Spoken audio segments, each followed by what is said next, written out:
Good evening and welcome to Econversations. I'm your host, Dan Sutter, with the Johnson Center for Political Economy here at Troy University.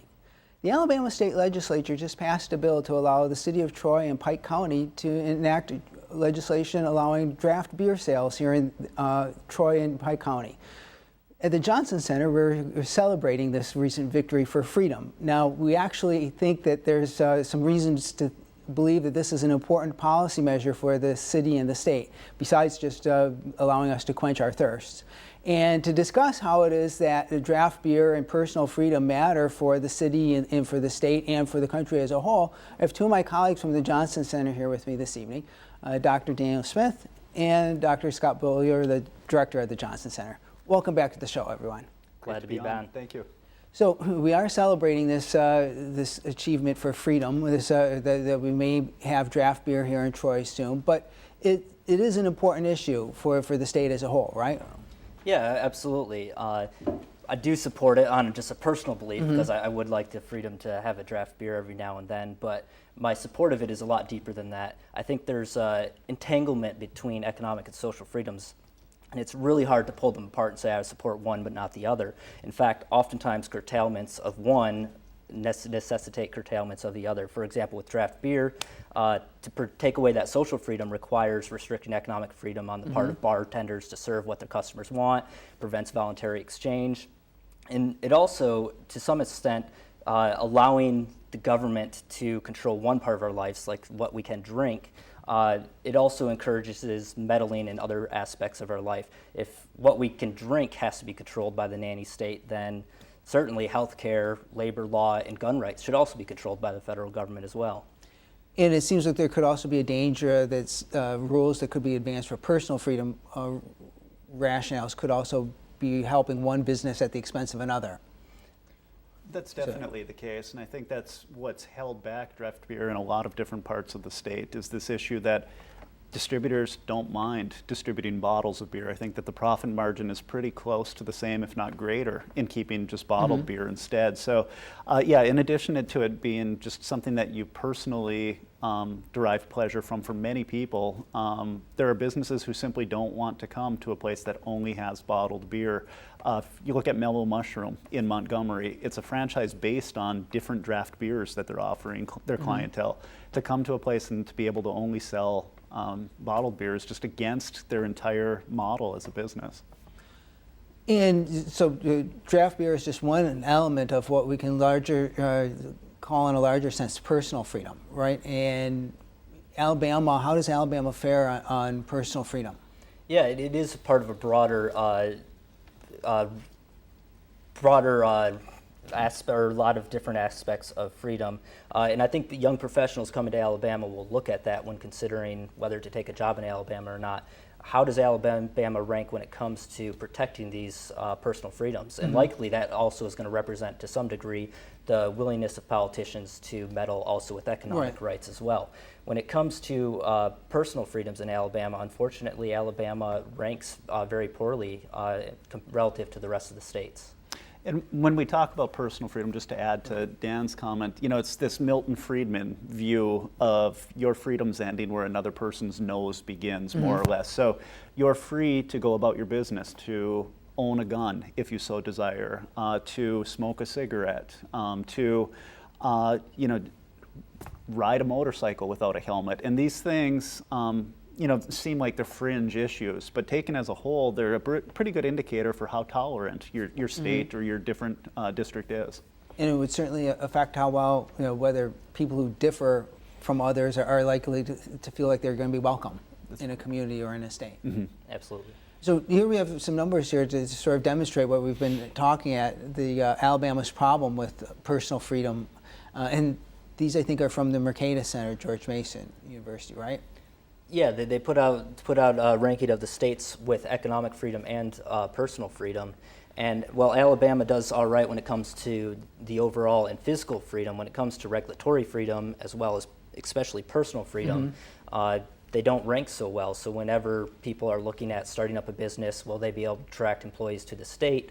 People take that into consideration and see that Alabama has this reputation for being very strict and curtailing personal freedoms in the state. Now, as bad as our personal freedom situation is now, it looks like we have actually made some progress, right? A little bit over the last 10 years or so. There have been some margins where we've seen improvement, gun ownership, and a few other areas. Life has gotten a bit better for Alabamians. Part of this, I think, is a story of other states getting worse, though. Some states are passing really oppressive gun laws.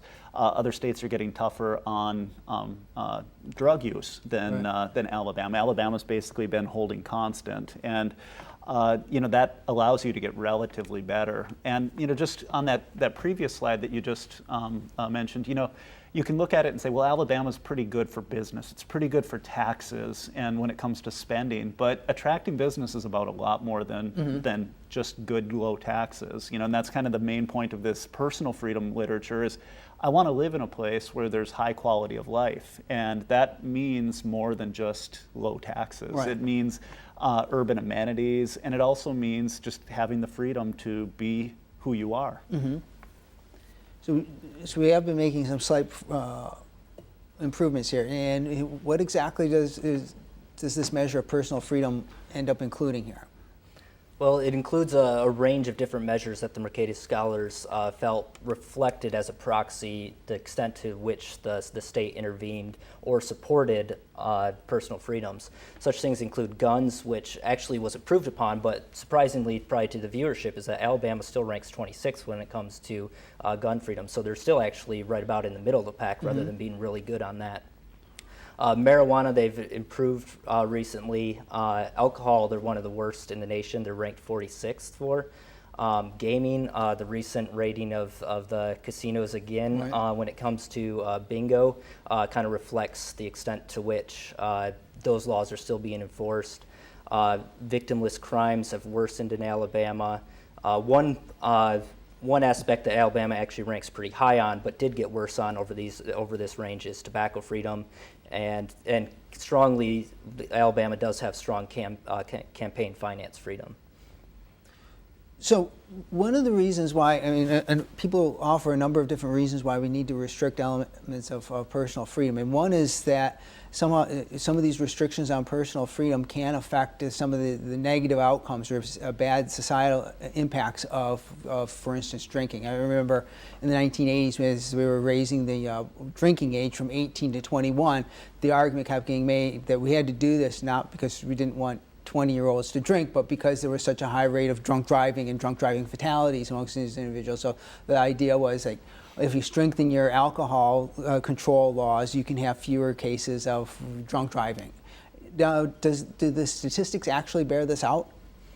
Well, I think that the argument is premised on a really strong paternalistic argument, actually, this idea that you don't know what's best for you and we have to look out for you. And if their goal in the case of drunk driving is to control the number of drunk drivers on the roads, a strict liability legal system would be far more effective than to be like policing the roads and trying to get the guy who's swerving a little bit. If someone actually hits someone else, whether they're drunk or not, have a really good tort system that punishes the person who's done that. So I don't know that it makes good sense to be going after people for what some think is deviant behavior through all of these inefficient channels. Now, to your question of has it been effective, I think that the evidence is really mixed and indicates that at most it's been basically neutral. It hasn't really reduced like drunk driving incidents. It hasn't reduced fatalities. But it hasn't really, caused them to go through the roof in some kind of weird way either. So the question is, at what cost are we doing these things? Well, I think we have, Dan, you've put together some statistics here on the effectiveness of some of these alcohol control laws, right? Yeah, absolutely. The Mackinac Center for Public Policy in Michigan, especially Mike LaFay and also associated scholar Anthony Davies, looked at the degree of alcohol control in the state, in the 50 states, and put them in categories of heavy control, moderate control, light control, and then just a license, the lowest form of control of alcohol. And then compared it to different social outcomes, as many as they could find, to see if increasing control of liquor and beer and wine sales in these states actually reduce these undesirable social outcomes. Before we see the results, I mean, this is just, I think, probably a good point to mention to folks, because these systems of control, I think, are a product of when we repealed prohibition. The states had to adopt some kind of mechanism to regulate the alcohol sales in their states after the repeal of prohibition back in the 1930s. And many states adopted some really, really restrictive government controls over the I guess the wholesaling and distribution of alcohol that we don't see in like other industries in the United States. I mean, these are very foreign arguments, and these have often been rationalized in terms of, well, you need to try to control some of the side effects of drinking. So it's important to see if these actually have had any effect. Yeah, absolutely. If you put this type of system in like grocery stores or something like that, most citizens would find it preposterous. But they're justified because people argue that they lead to these desirable social outcomes. Right, so let's see, we have like alcohol-related deaths first. Yeah, per capita. So what they did is they looked at the heavy control versus moderate control, light control, and then just simply a license. And as you can see, there's just really no strong relationship between a heavier alcohol control in the states and alcohol-related deaths per capita. Pretty much a flat line here. And if these controls were actually being effective, we should expect to see much lower numbers down here, right, for the strict control states. Absolutely. And so we're not seeing that with overall deaths. And let's see, I think we have some other statistics here.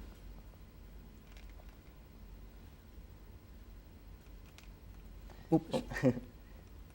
So this next one is traffic fatalities as a fraction of all traffic fatalities.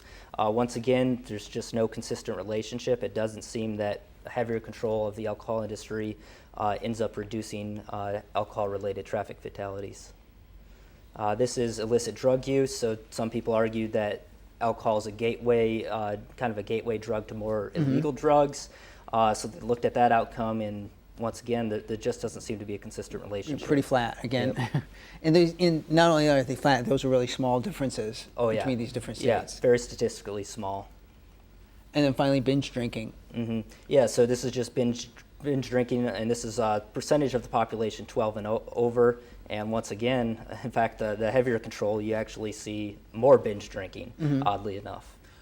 And that's probably shouldn't really come as a surprise to anybody who's familiar with the economics of prohibition, because you're, especially for teenagers or college students, you're just raising the cost of when you go to drink, and so you're going to drink fewer times, but more when you drink, right? Yeah, that's right. And the literature on this is pretty clear. This isn't just like our personal preferences to have less alcohol regulation. When you regulate alcohol, say in the 18 to 21-year-old age group, look at the problem we have at college campuses around the country when it comes to just really hard, potent drinking. It's the same thing we see, and I think we're going to talk about the war on drugs in a minute. If you have to conceal what you're doing, or as you said, if the relative costs are increased, you're going to drink really hard liquor, and it's going to knock you out. Just as in the period of Prohibition, moonshine was something that people drank regularly. I don't know why people would want to drink moonshine now. Drink a glass of wine instead. And I mean, not surprisingly, if you're using a fake ID to go drink, you're not going to go just drink, have a couple of beers while watching Monday Night Football. You're going to take advantage of the times that you go in there, because you could get caught at any time you go. That's right. Now, and probably the most notorious element of personal freedom could be the war on drugs. And I think it's, I think before we had that, we had a couple more slides here just to illustrate some more of the ways that we're controlling alcohol here in Alabama. These are tax rates on beer. Yeah, so at the end of the day, hardworking Alabamians go home, they crack open a six-pack, and they face one of the highest taxes in the nation when it comes to purchasing beer. So not only do they have a lot of regulation, they fit in that moderate control category. So Alabama is more heavily controlled when it comes to alcohol than most other states. They also have some of the highest beer tax rates in the nation. And beer's not alone. And beer's not alone. It also, when you look at spirits, they also have one of the highest taxes in the nation. And also, we don't have a slide for this, but wine as well. Yeah. So we're taxing it as in effect, as sort of another type of indirect control on drinking. Well, certainly the war on drugs, I think President Nixon declared war on drugs back in 1971, I guess as the Vietnam War was winding down. So we need to have a conservation of the number of wars that we were fighting. and it's been going on for more than 40 years. And this is another case where prohibition has been sold to try to control some of the negative effects of drugs, but prohibition itself has been costly as well, right? Yeah, absolutely. When you prohibit an item, you create the market space for illicit criminal organizations, cartels, and even terrorist groups to get a constant revenue stream from delivering these products on the black market. And when you're operating on the black market, you don't have recourse to the normal legal system. You have to enforce disputes and settle disputes in a violent manner. You have to enforce cartels in a violent manner. You have to enforce monopolies in a violent manner. So if you legalize some of these products and had Walmart delivering these products, their supply chain efficiencies would cut the cost so drastically that the very expensive way of delivering these drugs via criminal gangs, they just couldn't compete with that. But because it's illegal, they have a de facto monopoly on delivering it via these black market forms. And just to connect up the war on drugs to this discussion of prohibition, the issue of binge drinking, we find the equivalent in the war on drugs. Students have to conceal. They're not going to walk across campus with a big jug of wine. So instead, they're going to walk with a very high octane bottle of alcohol. Similar thing when we're dealing with the war on drugs. If you get caught in Alabama, you're going, even for a small amount of marijuana, you're going to prison for possibly 3 years. So you better really make it count if you're going to play that game. So you get higher levels of consumption. Product quality is really shaky too, and something else worth mentioning. You have no legal recourse if someone's whacking your product. So of course you're going to see deaths and all kinds of really bad things packed into your drug of choice. And it was Milton Friedman who pointed out that dealers have this incentive to actually get people hooked. So they actually lace your marijuana or lace your cocaine with something that's really addictive so that you just keep coming back to them. In a natural market, I don't think that Starbucks is lacing my coffee, thankfully.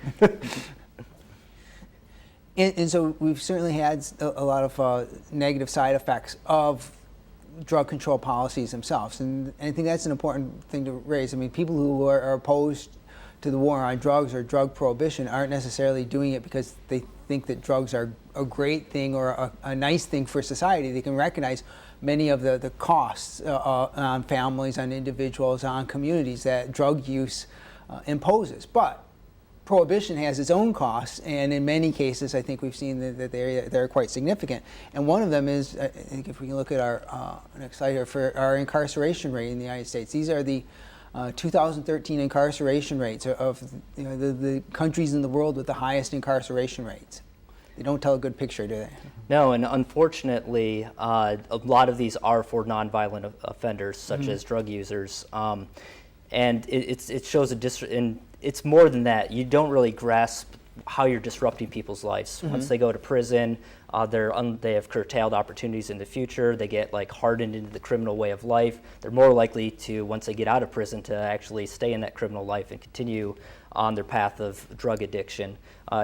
President Obama would be a great example of avoiding incarceration. He never went to prison for the drugs that he admitted that he used, and he was able to go on, clean up, and go on to become president. However, if at some point he had been caught with those drugs, he likely would have ended up in prison and would probably likely have been in and out of prison the rest of his life.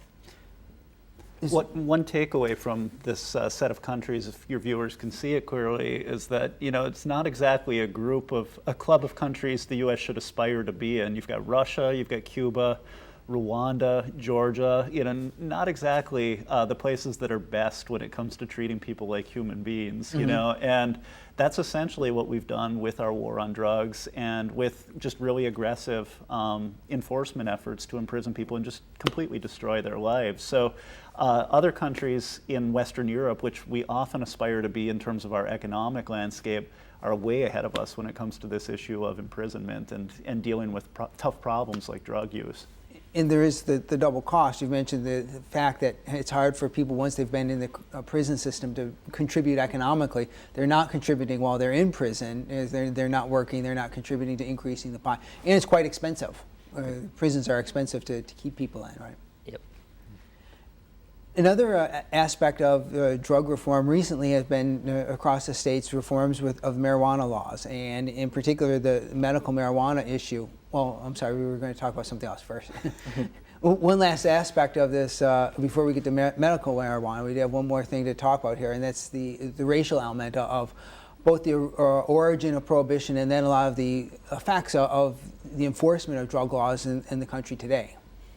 Yeah, if you look at the usage rates of drugs across different ethnicities, and then you look at their arrest rates, there's a stark discrepancy, providing pretty compelling evidence that even today there's still a lot of racial discrimination when it comes to enforcing those drug laws. Police officers have a lot of discretion in arbitrarily choosing when to apply those laws and how harshly to impose those laws. And unfortunately, whether subconsciously or consciously, it can result in a lot of racial discrimination against certain minority groups.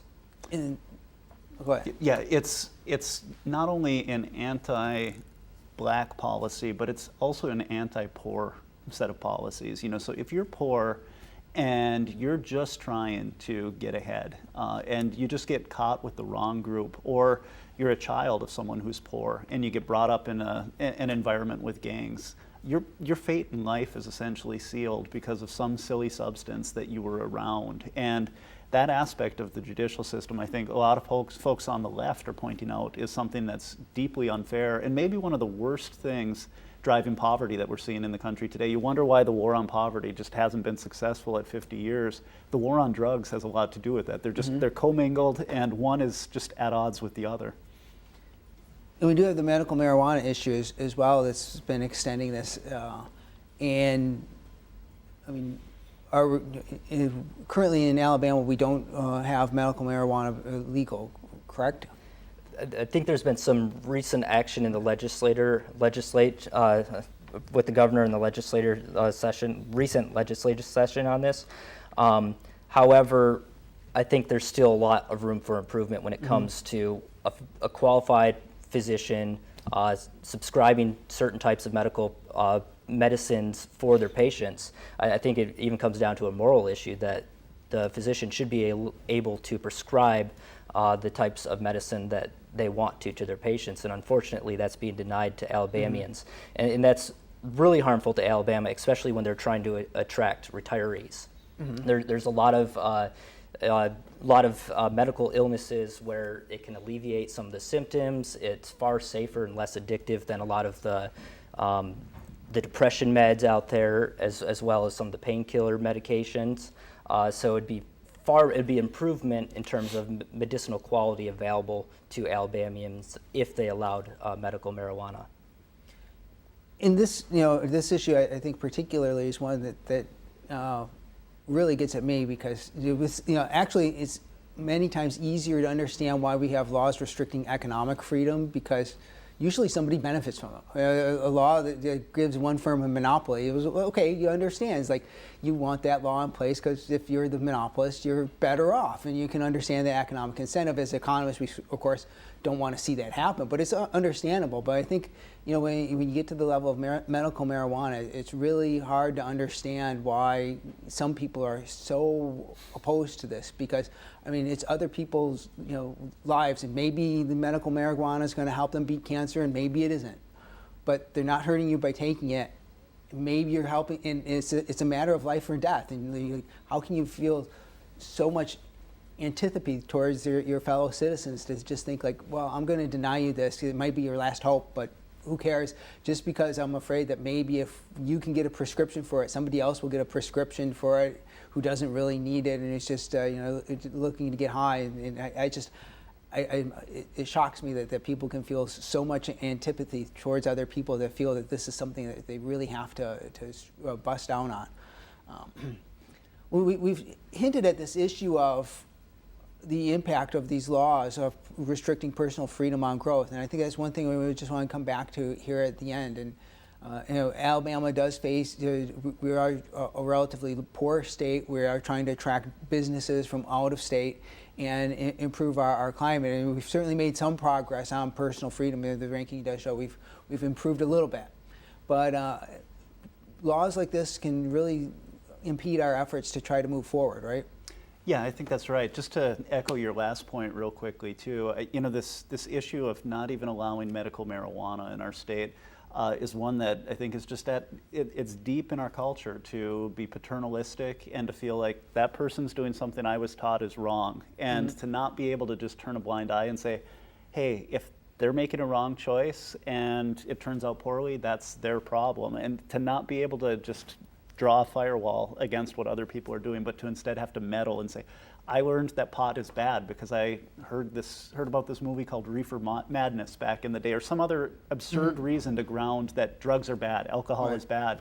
So broadly, when you connect this back to what does it mean for Alabama, it's about a lot more than just a few people being able to get high or to have a draft beer instead of a beer in a bottle. It's about our country's, our state's overall well-being. Alabama has challenges. It's not on the coast generally, except for a little part. It doesn't have a lot of high quality of life things like California does for attracting people. So we have to be better in terms of economic freedoms and fiscal policy and all of our taxes, but we have to be a place that's actually one that's desirable for living, that people want to come to.